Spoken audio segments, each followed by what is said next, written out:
Hello everybody, welcome to the Evangelist Nick Garrett channel. This is the third video in our series, The True History of the Popes for All Christians. And today we're talking about the third bishop of Rome, Cletus, or also known as Anacletus. If you were to look in the glossary of the New American Standard Version of the Bible, you'd see them listed as separate people. But we have confirmation from Irenaeus, the church historian, that these are in fact the same people. In fact, the name Cletus in Greek means to be called, and Anacletus means to be called back. Perhaps there's something to that. The records show discrepancy as to whether or not Cletus was of Greek nationality or of Roman nationality. But certainly his citizenship was Roman.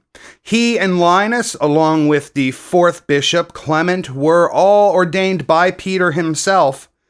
Cletus, we see for the first time a pope who does something to expand the church greatly.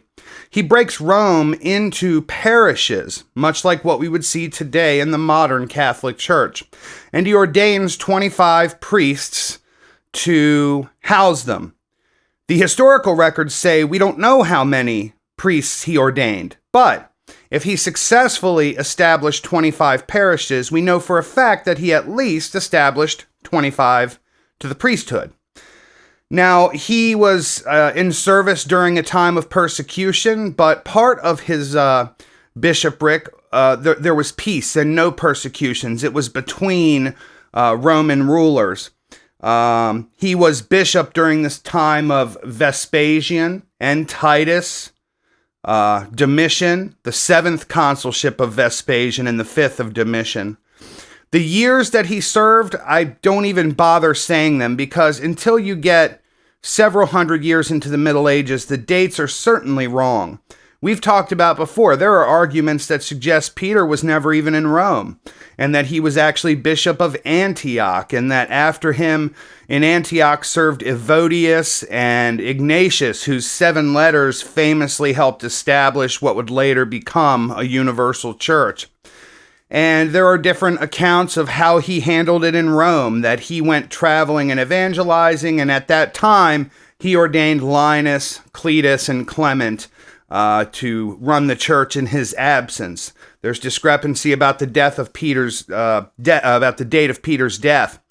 Now, the reason I still think it's important to name these individuals, this is the history that is established. It doesn't mean it's airtight, it doesn't mean it's solid, but that's how great scholarship is done. You take what is known and what is written, and people decide, you know what, I really want to dig into this, and I want to find out who Cletus really was. And maybe one of you end up writing a book about the early bishops of Rome, and, you find the truth in doing that. That's been the whole premise of the channel and the premise of our journey. So, there we go. We have the first 3 bishops of Rome, and we've learned them together. That's the fun part is, no matter what your denomination is now, you know that according to the history books, it's Peter, then Linus, then Cletus or Anacletus.